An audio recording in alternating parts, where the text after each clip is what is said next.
Greetings, humans, greetings, and welcome back to another fun-filled episode of Beer Here, 29-year veteran of the woods, people. That's where bears live. 7 out of 8 TikTok women would agree that they would rather see a bear in the woods than a man in the woods. It is YouTube's #1 show by a bear, unless that collie dog fella decides to become a bear and takes over. Gosh dang it. Hello everyone, hope you're doing well out there. Considering the circumstances. The show could have went any number of different ways here. I was thinking about it, we kind of have a theme of fun-filled show here. We try not to get too much dragged down into all the stuff that's going on in the country and, around the world and everything. So, people, a bear is right there with you. Right there, well, not literally, but right there with you, people. Disgusted, outraged, maybe a little bit. So, let's get through this. Let's get through this together. Bear was thinking, you got on multiple different fronts here, but you got either two options. You could either, just quit, go back to the cave, live out your life, be fine, or you can work just that much harder. That much harder. So we're gonna be looking at option B. Option B here, people. It's not gonna be easy. Not at all. But glad to have everyone here with us here today.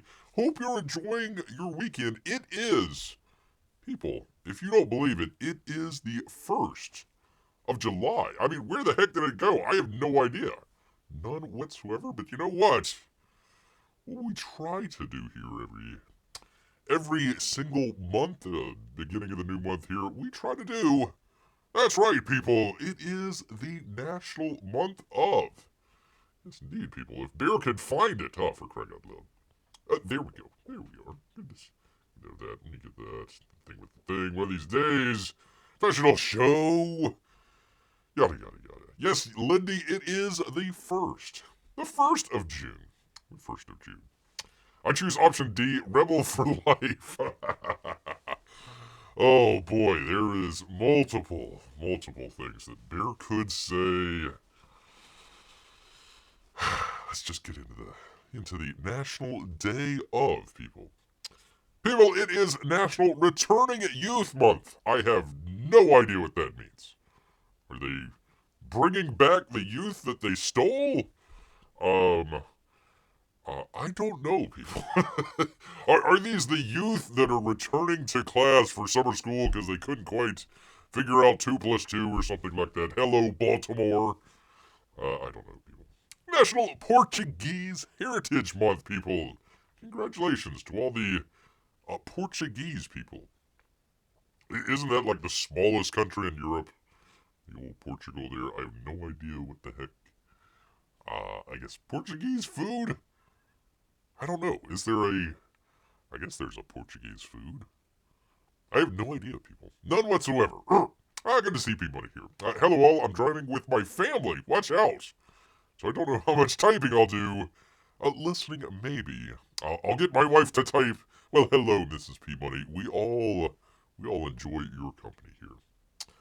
All enjoy. And if you do have a migraine or headache, it is National Headache Awareness Month, people. This lady, the poor lady. Look at there. She's got migraines and headaches at the same time. A National Caribbean American Heritage Month. Well, you wouldn't have Caribbean American Heritage Month without Portuguese Heritage Month. That whole situation back in the day. Back in the day there. National PTSD Awareness Month. Is this lady in like Iraq or something? What's going on there? National Home Ownership Month, people. You just have 1 month to home own, people. Home own. Portuguese month, Bora Tada Chat. Indeed. Indeed. Listen, a bear was struck by lightning. He could barely speak English, so, maybe later this year when we get a little bit more thunderstorms, it could get struck again and be able to speak some Portuguese or, I don't know, ancient Greek, Sumerian, one of those out there, Cantonese. We'll figure it out, people. Let the lightning handle it. Let the lightning handle it. Give a bunch of balloons month, people. Except for that guy's just giving one. One balloon. That's not a bunch. Come on, man. How much are you getting paid there at the hospital? I'll be paying him not much. It's like, here, kid, you're dying of cancer. Here's your one balloon. Hey, doc, it's a bunch of balloons. What? Shut up, Johnny. Take the one balloon and be happy. National Pollinators Month. Where is Bears Month? He's been asking for this forever. I mean, we need pollinators. But they always get in the way of the honey, people. It's always in the way. National DJ Month, people. I love how it was founded by National Day Calendar, who we're reading. So there you go. National, just for 1 month, people, National Safety Month. When July rolls around, we can go back to Safety Third. Safety Third. Men's Health Month. Just for 1 month. African American Music Appreciation Month. Wait, didn't we just have Caribbean? Oh, for crying out loud. National Soul Food Month. Didn't we just have Black History Month, for crying out loud? National Papaya Month, people. Ooh, National Iced Tea. Finally, Bear has his month for iced tea. Relief, it's not a bear month. Don't think that exists. I know, Marc. I know it doesn't. It's... One bear can celebrate National Great Outdoors Month. Not just this month, but every month for beer. Every month. One that bear cannot celebrate, National Dairy Month. Lactose intolerance. National Country Cooking Month? Wait, hold on. Did we just do soul food? Wait, it's the same thing, isn't it? It literally is the same thing. Okay, maybe one's in the South and maybe one's in the Midwest. One's got collard greens while the other one's got, I don't know, coleslaw, I guess? I don't know, man. It should be all the same, really. Really, people.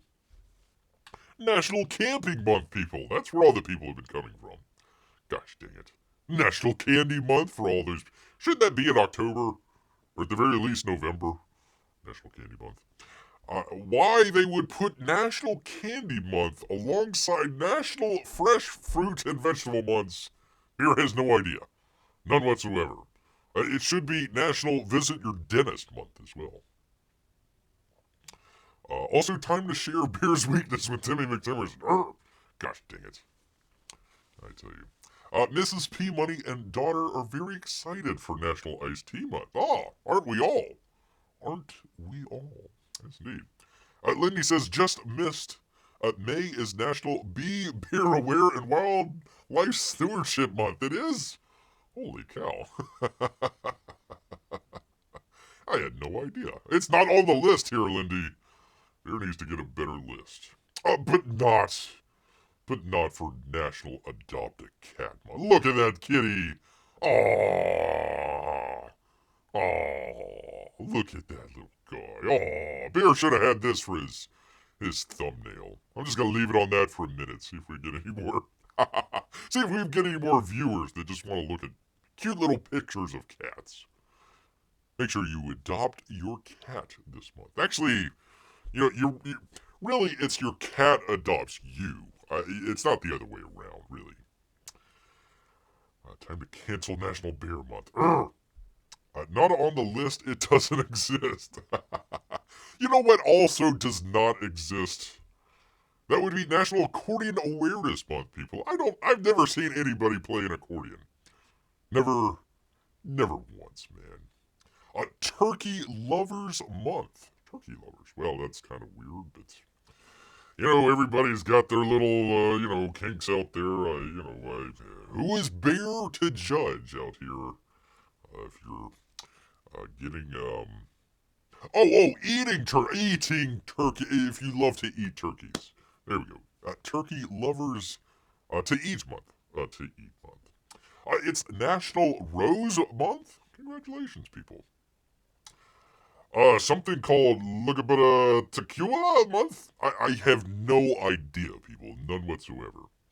And finally, it is Aquarium Month, people. Aquarium Month, yes indeed. Or as Bear likes to call it, fast food. Fast food there. Except for the shark. Gotta be shark aware. I don't know if people know this from the story the other day. We had a watch out for sharks along Cape Cod. Cape Cod. I thought you were going to say you needed to have that for lunch. The cat. No. No. Never eat the poor little kitty. Oh. Yeah. I mean, if anything, it's like a little bite-sized snack. But No. Bear wouldn't do that. Wouldn't do that. Not at all. A bear will eat humans, but not kittens. That's true, Peabody. Or Mrs. Peabody. Whoever's typing. Peabody, keep your eyes on the road, sir. Keep your eyes on the road. It's dangerous. It's not safe driving month, but it probably should be. At least in Canada. At least in Canada. Bear considers shark fast food. It's true. Well, if they're in an aquarium, I mean, all you gotta do is just kind of reach right on in. Just grab your claw down there. Oh, hey, look, there's a fish. Chomp, chomp, chomp. It's fast food, man. Fast food. I don't have to wait by the river. It's like right there. It's all collected together, people. Bears are quite lazy. You do gotta realize that. I mean, we do sleep a lot. Eat, sleep. Every once in a while, do a live show. There you are, people. So, hope you are celebrating all of this month. Get them in while you still can. National Iced Tea Month there. Soul food and country. I have no idea.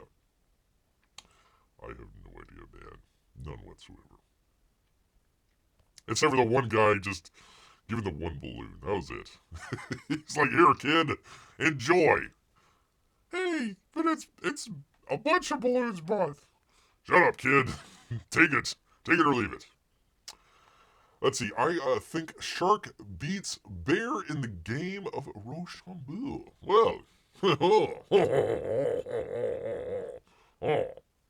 Okay. Mrs. P-Money is in control of the phone. Well, there we go. Finally. P-Money is a very conscious driver. Very safe. There we go. Yes, indeed. Let's hope. Let us hope, people. There you go. Portuguese Heritage Month. I have no idea. Is there like a national dish for Portugal? I can't think of anything. Man. But yeah, you wouldn't have a Caribbean American Heritage Month if you didn't have Portuguese Heritage Month. Just think about that, man. Think about that. Yes, indeed. All right. Actually, while you think about that, Bear actually has a little surprise here. Bear's got something here for you people, but you're going to have to wait. Uno momento, people. Uno momento. So if Bear, let me go grab it. I will be right back. Talk amongst yourselves, people.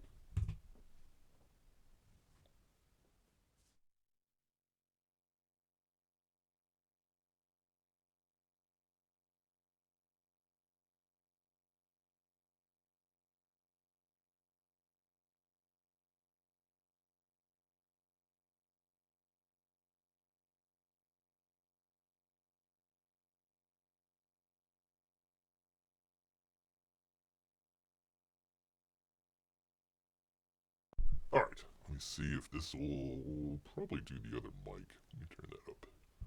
Do the thing with the thing here. Test it. Oh, gosh dang it, Bear. Tempting fate. La la la la la. Ah, that sounds great. Sounds freaking terrific, man. Waiting so professional. Come on, man. It'll be worth it. It will be worth it here because I actually got. I can find it here.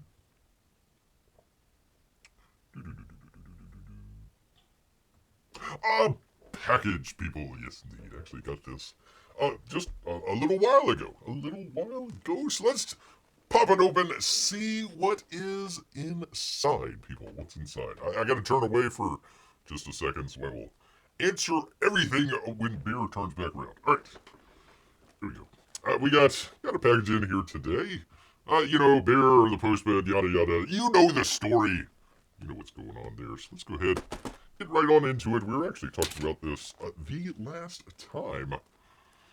From a Jonathan May-Lin here, people. So he came from northern Alabama. Bear literally could walk over there. So let's see what we got inside here, people. The old trusty knife here. Let's see if we can get into it. Pretty good people here. I don't want to, gosh dang, damage anything. That would be not good. Why do they gotta do such weird packaging? God, I don't want to cut. I think I cut a little bit of it. Ah, gosh dang it! Northern Alabama! Figure out how to freaking package your stuff here. There we go. Here we go. Turn it in. Turn it out. Here we go. It's a shirt, people. From a John May-Lin here, people. Let's check it out.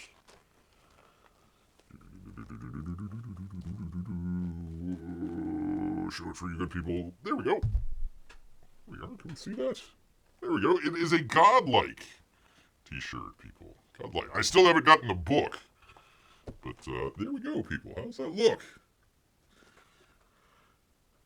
Need to find Bear a Wheatstone. Yeah, I know. For crying out loud. Lindy got one of those today. Oh, there you go. Congratulations, Lindy. Congratulations. So, looking pretty good there. Nice and quality. Only stabbed it the one time accidentally. But, I think it looks pretty good. Let's see where it's made from. Let's see. Next level. I can't quite read that. Next level apparel. Next level apparel. Nice stuff. Let me see if I can get a better view of this. Hold on one second. Come on, man. There we go. Some of you may be asking, Bear, what the heck are you doing with a shirt, man? Don't you have, like a fur coat and everything? But, I'll allow it here for John May-Lin. There we are. He still owes Bear a drink, though. Got it from Narwhal. Let's see, can I tilt it up just a little bit? There we go. There we go. There we are. Godlike. That's 2 drinks, John May-Lin. 2. Dose drinks. Cutting open packages with a butter knife. It's not a butter knife. This is Bear's trusted knife. Crying out loud. It's sharp enough. It's Victor Lux. That's a classy. That's like the Swiss Army knife. There you go, man. Oh, it looks pretty good. I like it. It's not cotton. It's I want to say like what do they call that? Like rayon or something like that. Not bad though. Not bad. Still got the old graveyard shift. So pretty cool. Let's see. I keep getting the shirts in hopes of getting a free beer from May-Lin if he turns up to a comic convention I'm at. And Lindy doesn't even drink. Bear was wearing his graveyard shift down in Tampa Bay. Of course, John May-Lin wasn't down there, but I still miss that beer. Got one from Narwhal, though. Narwhal gave Bear a free drink. Thank you, Narwhal. Well, I'm sorry, we can't say. Can't thank Narwhal anymore. He's booted from Comicsgate. Bear feels like he's booted from Comicsgate for crying out loud. So, anyways, there you are. Nice shirt. Marc says, I'll only do beer on rare occasions. I was, whoa, hey, hold on. Only do beer on rare occasions. Yeah, Bear's rare occasion is usually every evening. So there you are. There you are, people. A shirt to behold. So I don't know. Maybe you could wear that when I'm reading the comic. Got the tracking order for it, so I'm not sure if it was for this or if it was for the book.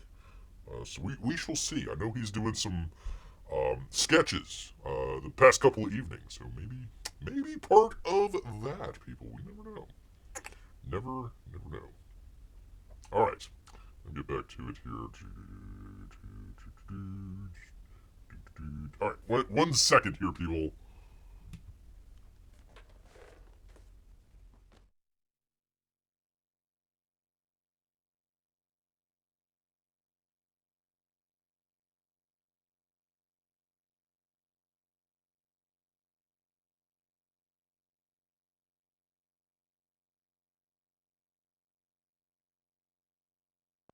All right, there we go. There we go, people. So I hope you enjoyed that.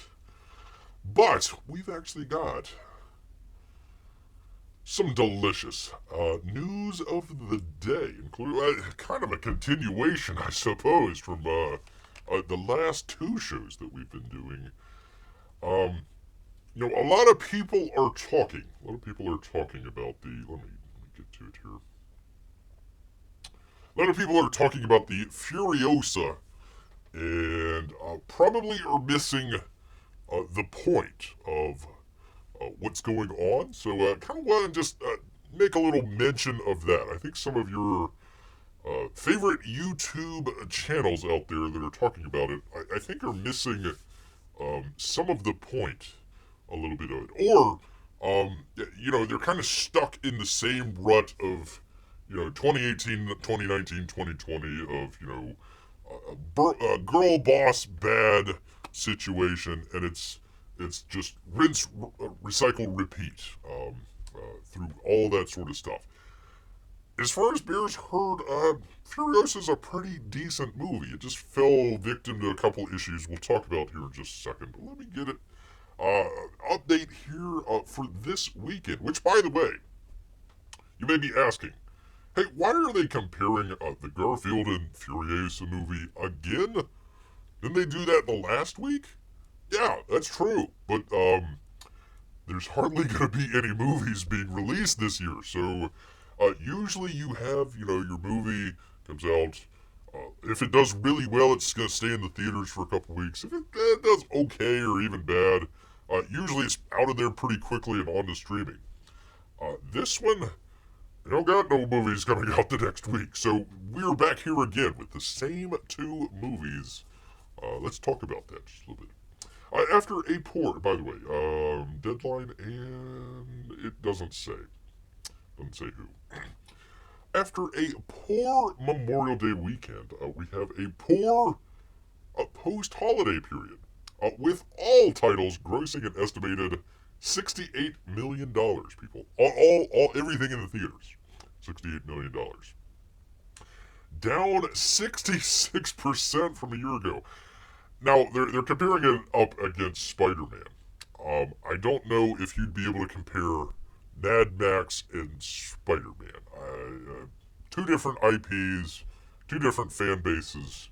One is way more popular than the other, so it's kind of a bad combination there. But that grossed the entire thing that weekend $205 million compared to $68 million.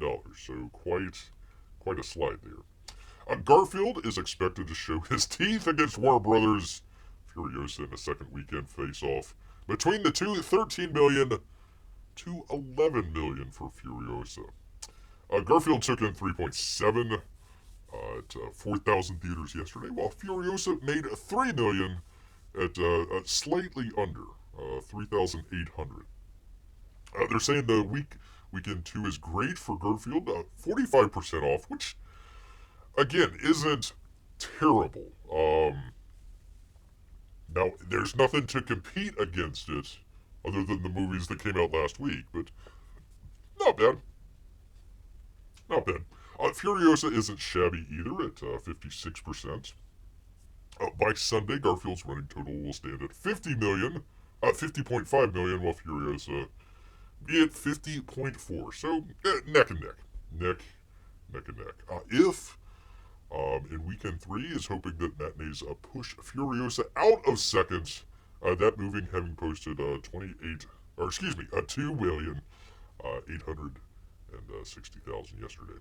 It's 3,000 theaters. So, we're going down in the number of theaters there. And finally, Haiku, the dumpster battle. I apologize, people. I have no idea. None whatsoever. It's apparently a Bollywood movie, so interesting.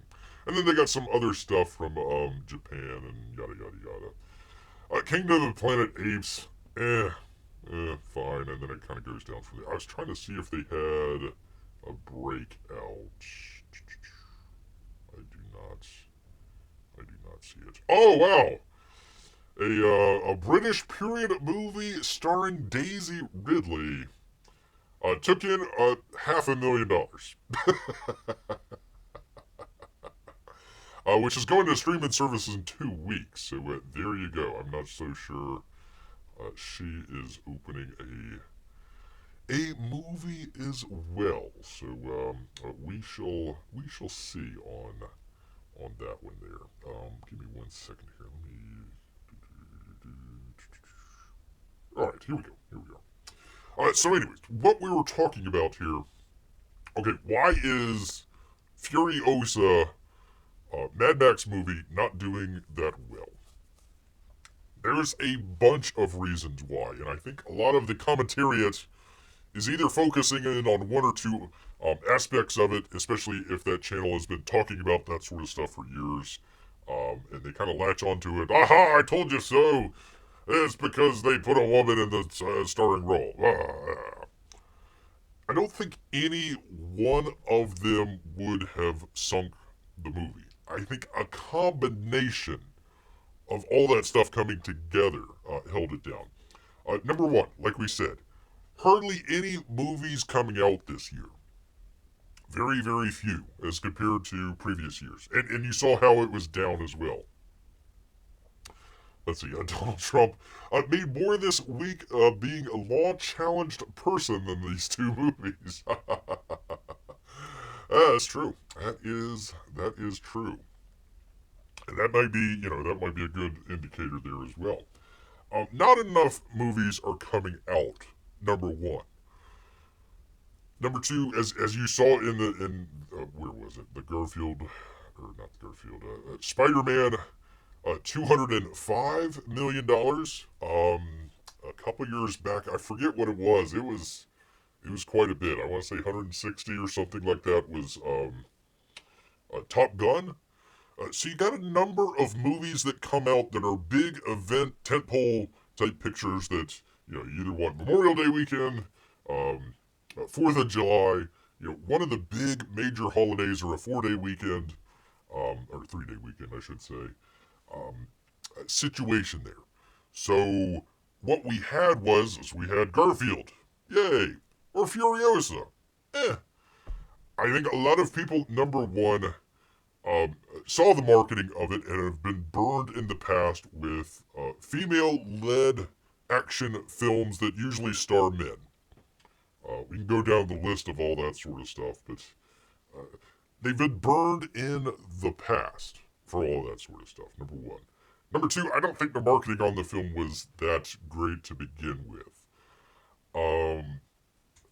You had... We were talking a little bit in the past with the Anna Taylor-Joy. Is that how you pronounce her name? I don't see it on here. Anyways, the lady that starred in the film probably is not that high enough of a tier actress to be able to open a movie like that. So even if you had the headwinds from the other stuff, if you had somebody like, I don't know, like a Charlize Theron open it, it might have done a little bit better. That didn't happen. You've got another, and of course ticket prices out there as well. 20, 30, 40 bucks to go to the theater to go see a movie that you might be iffy on. It's not like years ago where, hey, we'll take a chance on this movie. It's only 8 or 9 bucks at the theater. It's 2 hours. We got some time to kill. That's fine. Not anymore. It's quite a lot to go to the theater now. And if you look back previously to what's been going on this year. We've had, let's see, If, you've had Kingdom of the Planet of the Apes, you've had The Fall Guy, a movie version of a TV show that came out, whatever, 40, 50 years ago. The Ministry of Ungentlemanly Warfare, Monkey Man, Godzilla and King Kong. People, Ghostbusters Frozen Empire, a Ghostbusters film, barely just made a dent in the box office. Hardly. Kung Fu Panda number 4, Dune Part 2, which should have came out last year, and Madam Web. Madam Web. So let's see, you have 1, 2, 3, 4, 5 sequels in that list of 10. Spin-offs. Madam Web. If probably is the only original one in there. Maybe Ministry of Ungentlemanly Warfare. And then you had a remake of a TV show from 50 years ago. I think a lot of it is people that are just being burnt out on IP, intellectual properties. Whatever the case may be. I think there's very rare stuff out there that's going to want people to come in and see what's going on. You have a lot of things where, like, what was it? The Planet of the Apes movie. Was it any good? Maybe. Was it better than the one that came before it? Maybe not.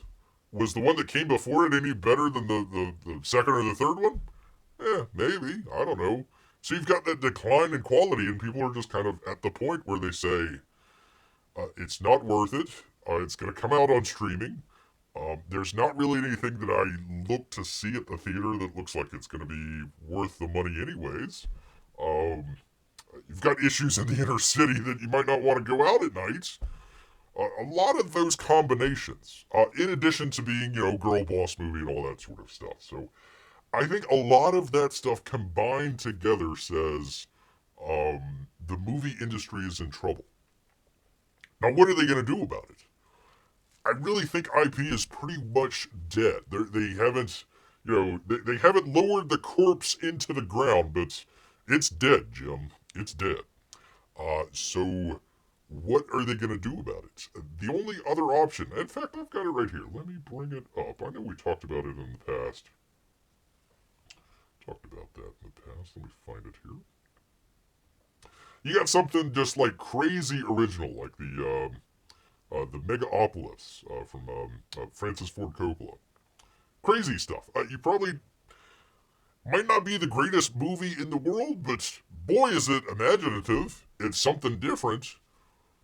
It might fail at the box office. It probably could. Bear's gonna go watch it. I want to go check it out. Looks pretty cool.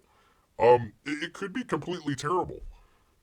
What we need is 20 or 30 more of these over the next 5 or 6 years. You're going to get a bunch of movies that might be original, that might do okay, or not do that really well at all at the box office. It might do better on streaming.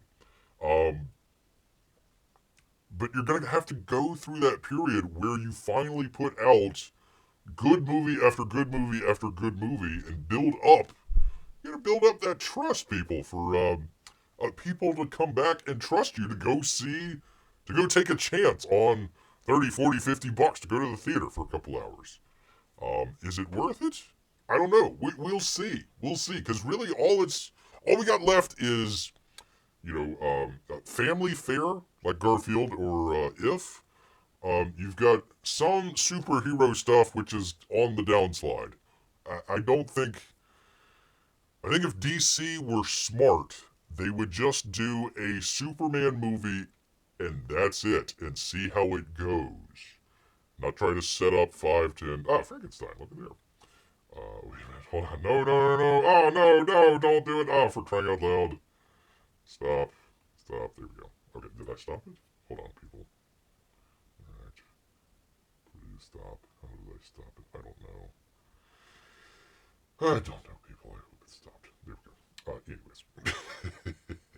Professional show. Professional show here, people. Where am I at? There we are. There we are. So you're going to have a bunch of stuff out there. So like DC, for example. Just come out with a Superman movie, and that's it. See where it goes. You want to come out with a Batman movie after that? Okay, fine. But they're trying to connect like 5 different universes together that aren't going to be able to connect. You got James Gunn doing his own thing. You got the Batman fella doing his own thing. You got the Joker doing its own thing. People, I have no idea what they're doing. So just slow down. Make smaller movies. Make it worthwhile that people want to go see. Not everything's going to be a Zeitgeist movie. Go out, check it out, and you're going to have to do that for 5 or 10 years. I don't think Hollywood has it in them, which means that it's all going to go down the tubes. So, do you quit or do you try harder? I guess is the theme of the show here today. Do you quit or try harder? So we shall see. Let me bring that back up. I am neglecting all of that. Error. Marc is laughing at Bear as he should over there. As he should. All right. Well, that's the film. That's the film side of things. But TV and streaming, that's got to be doing better, right? That's what's holding everything up here together, right? Also from Deadline and somebody else. TV studio bosses on the death of Peak TV. Hollywood contraction and lamenting loss of shows. Yada, yada, yada. Peak Television was officially declared dead earlier this year when FX boss John Landergraf revealed that the numbers of scripted series on air in 2023 dropped 12% from the previous year. Now that's before all of the strikes and all that stuff that's going on. We'll see later they're going to be blaming it on that, but you've already declared it dead. It had nothing to do with the strikes. They're looking for people to blame, really. A collection of television studio bosses gathered in Austin. Just a Mensa meeting out there. To talk about the strain of producing so many shows. 600 in 2022. Kelly Burke, President 20th Century, that's Fox. Nicole Clemens, yada yada, you can read it all there. I'm not going to go through it. We're on the other side of it, says Carrie Burke. I never wanted to celebrate the loss of an opportunity, but I think we all felt the strain of 600 plus television shows in the marketplace and not being able to get the eyeballs. So let's just say that they were 30 minutes apiece. I know some of them were an hour, some of them were 30 minutes, whatever. Let's just say that they're all 30 minutes. You're talking about 300 hours of television content. Ain't nobody got the time for that. I mean, literally, even if you did have the time, you don't have the time for that. There's no way that one single person can be watching 300 hours of television in a year. That's just, you're literally a shut-in at that point. You are the cat lady. You are, what's those TV shows where they go around and, the hoarders? You literally cannot get out of your house. Shows would come and go so quickly, it's tough for the audience. No joke. It's not fair to the creators at all. Because platforms don't have the marketing dollars for 600 shows. That's true. Or the time. Okay, even if you had all the marketing resources at your disposal for 600 shows, let's just say you're a network and you're responsible for, 100 of those shows. How are you going to advertise that? I mean, that's literally a promo for a different show every time you take a commercial break. I don't see how that's going to work. That feels like a natural and healthy correction. I'm sure it did. All these people did this because they were trying to feed their paymasters up at Wall Street, for that extra quarterly bump. Oh, look how many new subscribers we have. Oh, we've got so many hours of content on our streaming platform. Nobody's watching it, but whatever. It feels like a natural and healthy correction. Why didn't you see that coming? This is why they get paid the big bucks, people. I understand that it's a scary anytime there's a contraction. It can be concerning. But I do look at the bright side. I'm optimistic that we're going to make a lot of amazing television. I'm not. We're just going to have more time to do it and have more resources to support it. In other words, I need to keep my job and give me more money. Yeah. The reason you go into TV as opposed to film is the novelization format. No, it's not. Maybe in the last, I don't know, 15, 20 years? Yeah, sure, maybe. The reason that you go into TV is because it's cheaper. And you don't have a whole lot of the back end and negotiations and studio interference that you do in the movie side of things. The novelization format's brand new. Glorified freaking soap opera writers at this point. I mean, will they or won't they get together? Oh, we gotta find out. I mean, did Columbo ever, oh, gee, I don't know. Is Columbo gonna get it with, Mrs. Columbo in this episode? We don't know. We don't care. Just go solve the case, Columbo, and come back and, he's got another case. It's not like it's building into serialization or novelization, as they call it. Yeah. It goes on. In fact, the characters get to grow and take baby step forward and baby step backwards. It's just like a soap opera. Nothing ever freaking changes. To not really be able to do that, where shows were like these little one-offs that didn't break through, I think that it was a challenge to the core tenets of TV in general, she added. I'm smart. I deserve all the money. Also, give me more resources. There's been a notable contraction across Hollywood. What did we say? Following the writers and actors strikes last year, but it had nothing to do with that way back in 2022. It didn't happen. It happened in 2023. So that's where they're blaming there. Anyways, it goes on. I'm not gonna bore all of you. They're lamenting the fact that Free V's cancellation of Primo, the comedy series from Somebody and Somebody. The show inspired by creators' lives growing up in San Antonio, Texas, was canceled earlier this month. It was so special, really, saw it. And to me, it deserved a second season. And you literally are the head of programming at a freaking network. So it is up to you, but I guess not. And they also highlighted the Disney Plus cancellation of American-born Chinese. What? Action fantasy series starring Oscar winners Ke Huy Quan and Michelle Yeoh was axed in January. It was well received. It had a premiere at the White House, found an audience internationally, which was really lovely, but it couldn't break through domestically. It is all of your fault, people. All of your fault. Why didn't you watch American-born Chinese? I mean, look, it was at the White House. It had a premiere there. It was well received. It had an audience internationally. Oh. Yeah. But all that top-down stuff didn't do anything for your show that nobody cared about, starring that lady there. That's like, okay, you won an Oscar, but nobody went to go see the movie.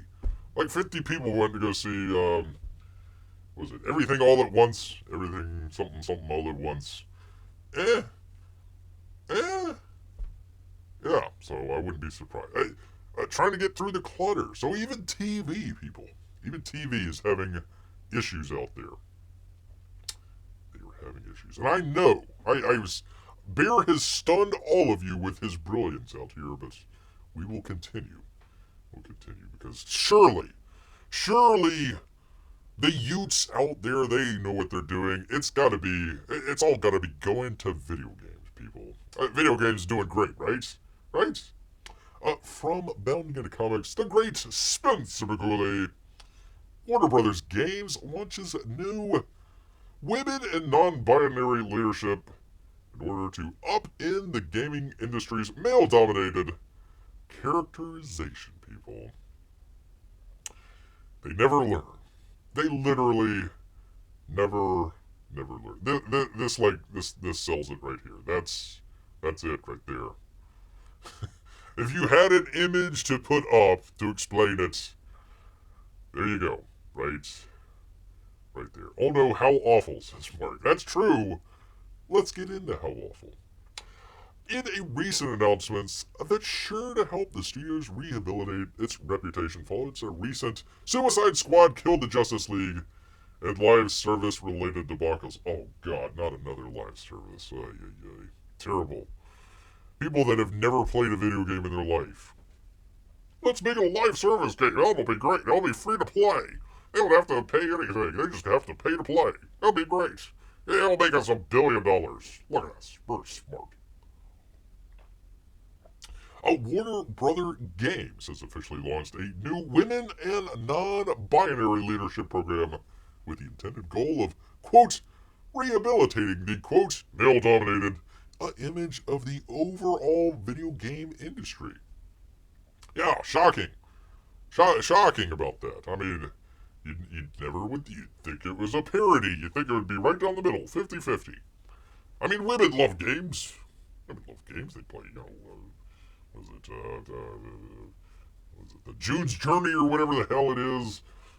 Keep seeing that commercial all the was it the Angry Birds? Angry Birds and all that sort of stuff. There you go. Oh, crying John Cena. By the way, James Gunn, fingerprints all over this, man. Fingerprints all over it. He's making a pass at her? I'm not sure. Not sure you know what you're doing there. Revealed to the public courtesy of built-in contributor Bergen Hogan. On May 22nd, following the conclusion of its inaugural 6-month run, the leadership program engaged 25 women and non-binary leaders from across Warner Brother Games' 11 people, global studios and global publishing and central teams. I challenge you to find 25 non-binary people working at Warner Brothers Games at all. I dare you. Put them up. Put them up on the list. Let's see. I doubt it. With the goal of cultivating career development opportunities for underrepresented individuals. At this point, are underrepresented people really underrepresented? I mean, aren't you all represented at this point? Seriously?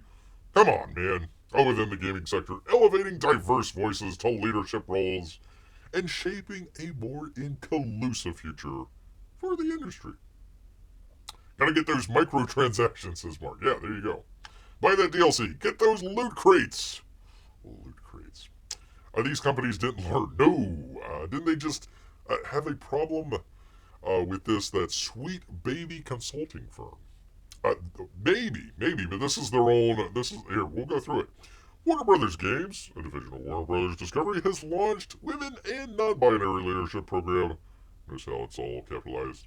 To upend the gaming male industry dominated characterization.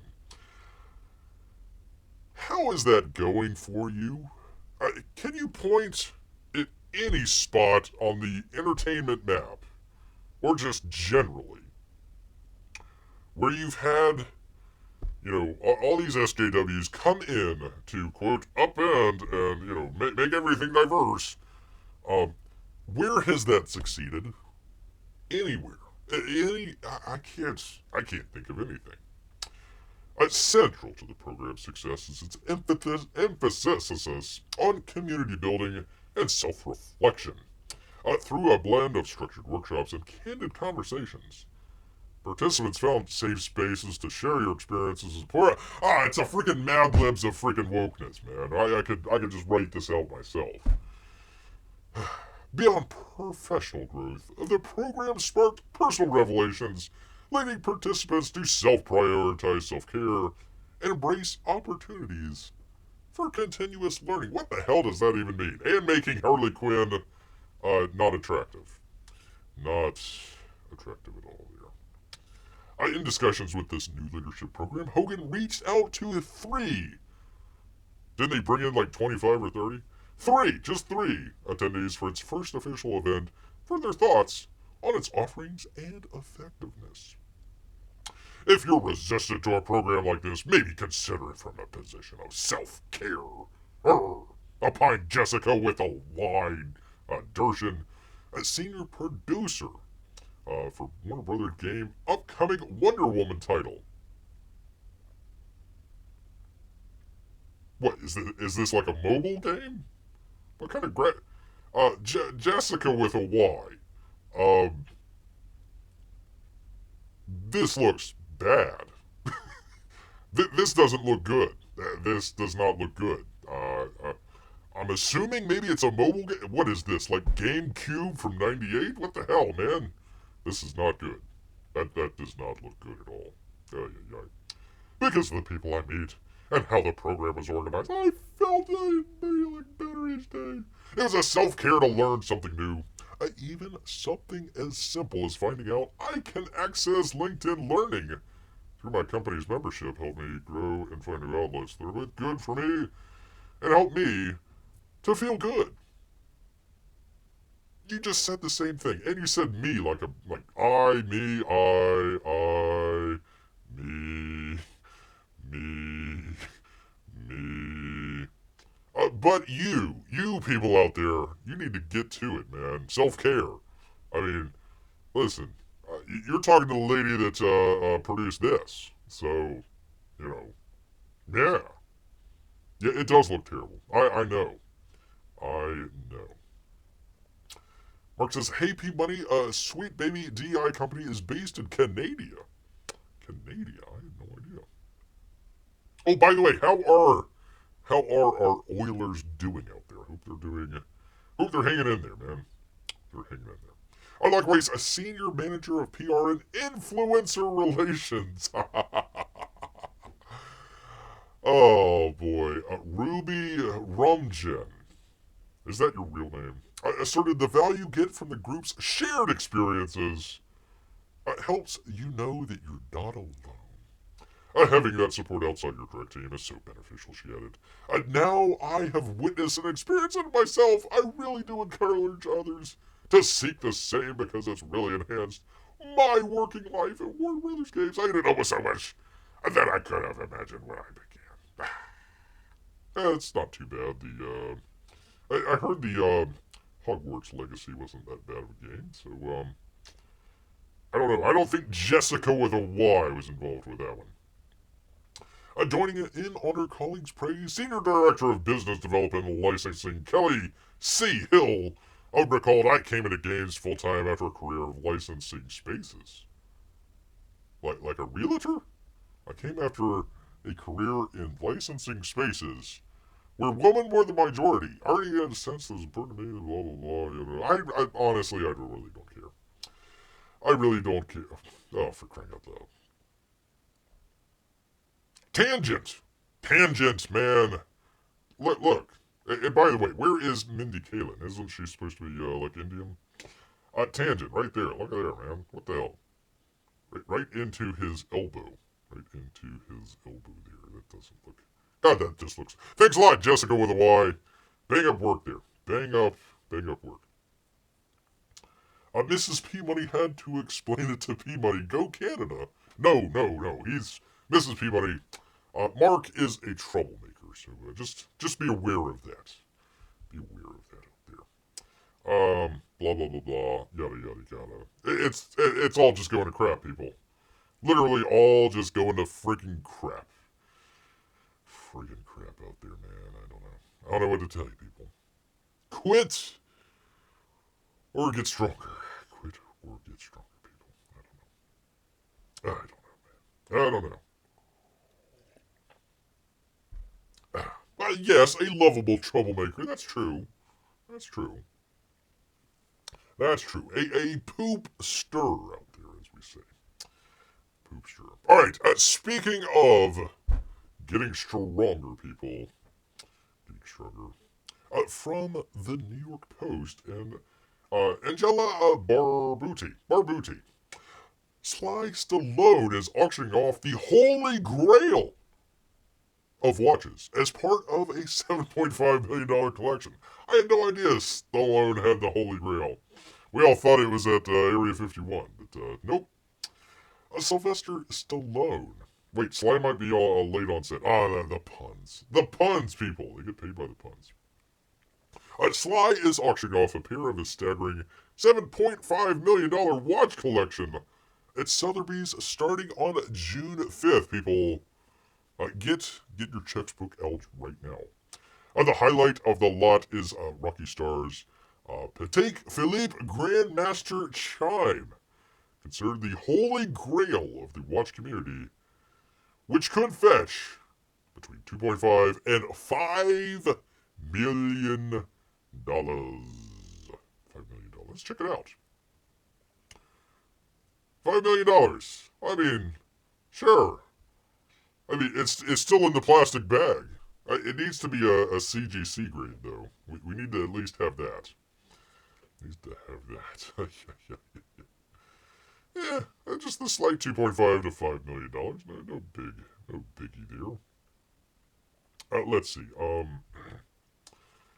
You get a product literature in a large leather portfolio.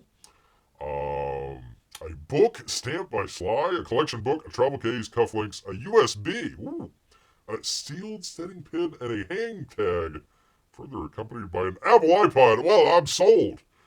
I'm sold with a leather case, an adapter, and an Apple charger. Well, hey, if it's going for $5 million, you better throw in that charger. And a signed handwritten note. Been Pioneer Force and horological innovations for 185 years. I learned a new word today. I still have no idea what it means. I'll look up. The study and measurement of time, people. Horological. I would have figured it would have been something else, but there you go. Blah, blah, blah. 1927, the renowned American financier Henry Graves entrusted him with the monumental task to create the world's most complex pocket watch. Featuring an astounding 24 complications, people. It's worth it, people. It's worth the $5 million that you're going to get for, an alarm, a second time zone, a second time zone, a crown position indicator, people, moon phases. Beer needs that. A date display, a month display, a date repeater, a leap year cycle. Holy moly. No wonder it is the Holy Grail. Oh, it's got stuff on the back. Look there. Look there. Marc says, I just lose the watch anyways. Yeah, I know.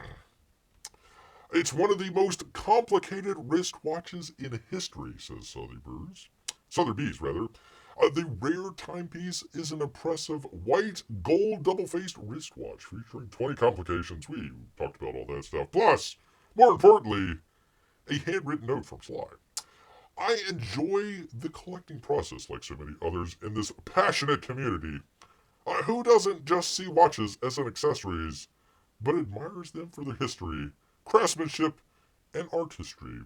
But most importantly, how they make him feel. Looking at these watches, I feel truly lucky to have owned them. They serve a reminder that hard work pays off. While parting ways with this collection is bittersweet, I cherished that I've owned them with pride and hope they will be appreciated and not lost, like Marco Fiendish says. Give me a drink here. Give me tongue-tied. Other Stallone watches on the auction block, which either have his signature engraved on them or have his name somewhere else on them, including a Nautilus, I believe, to command up to 100,000. Let's check that one out. A stainless steel bracelet with the date, people. It gives you not only the time, but the date. That's at least worth 100K right there. Holy moly. And you get a signed handwritten note. That's worth it even more. Marking a true inflection point for the stainless steel. Its case exhibited all the fine beveling, brushing, and polishing that, how do you pronounce that? Patek, we'll go with it. is capable of. Drawing inspiration from portholes on a ship. Yeah, I can see it. $250,000 right there. $250,000 at least. Right there. Let's see. And a Automare's Puget Royal Oak Turbulian. A Turbulian, people. A Turbulian. Let's check that one out. There we go. Look at there. Look at there. That's fancy. That is fancy, people. That's at least worth $200K right there. Handwritten note from Sly, 300. 300 at least. In the early 1970s, Automare's Peugeot, like many other Switch watchmakers, faced significant financial challenges due to the emergence of quartz watches from Japan. The Japanese always bombing people.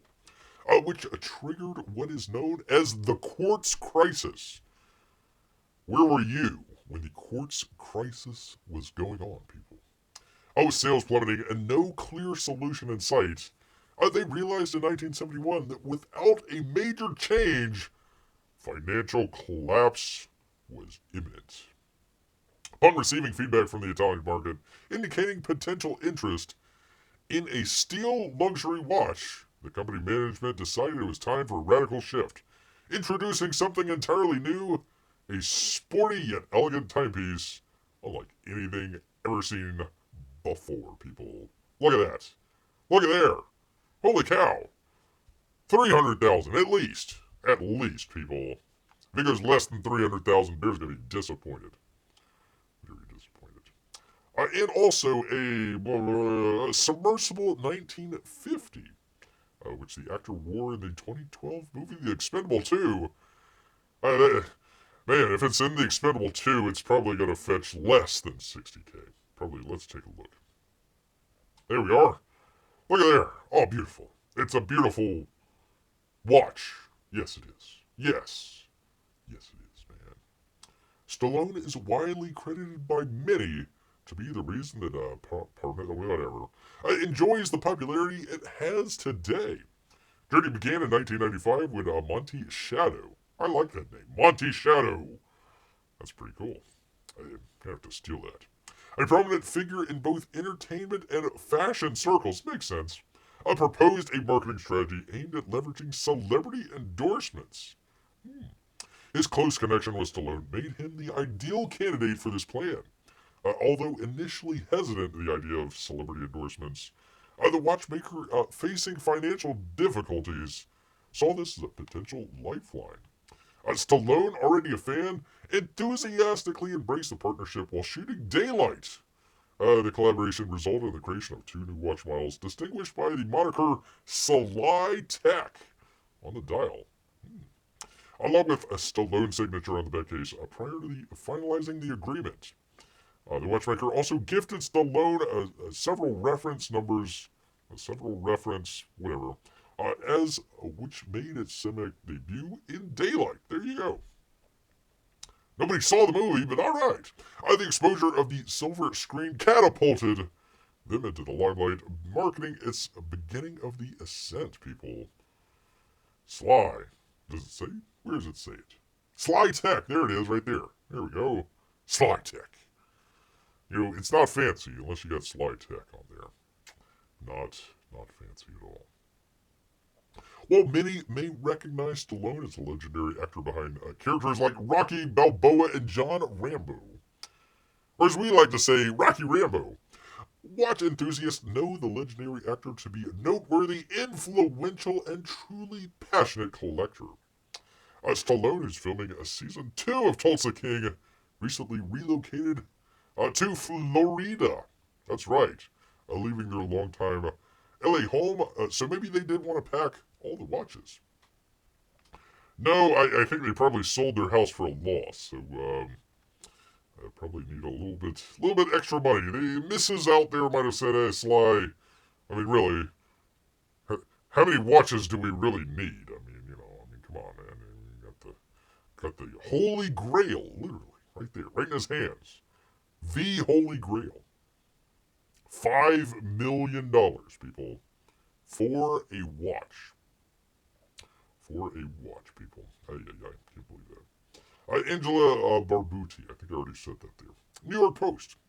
New York Post, people. Finally home and tired, says Peabody. Well, yeah, long day. Long day of driving, I suppose. Long day. Put the kids into bed. Put the kids into bed and go ahead and settle in yourself here for the time here. All right, people. Well, there we are. There we are. We covered quite a bit of bases here, including, there we go, including a shirt from John Maylin. So, pretty good. Looking forward to checking out the book. We'll hopefully get that next week or so, and see where we go from there, people. See where we go from there. But anyways, I want to thank everybody that showed up here today, including Lindy, P-Money, and the P-Money family. Thank you, Mrs. P-Money out there for keeping us all entertained. Of course, Marc as well. Did I miss anybody? I hope I didn't miss anybody here. If I did, I apologize. All of our Russian bots and lurkers out there, we appreciate each and every one of you, people. P-Money says, a time to eat some soul food to celebrate country food month as well. There you go. Time to eat some soul food. All right, well, hopefully you could get soul food up there in Canada. I'm not sure if they do that up there in Canada. We shall see. Sit back, enjoy the hockey game outfits on, and put the kids to bed. There you go, people. We do this every Wednesday and Saturday night. Appreciate you guys stopping by. You know, it's the weekend, it's Saturday, you know, people are driving around doing all sorts of stuff and coming right here to beer, and he does appreciate it oh so very much. But you know what, people? All this talk about soul food, it's making Bear hungry. So he's gonna head back into the woods. Whatever. Whatever. So until next time, people. Grrr!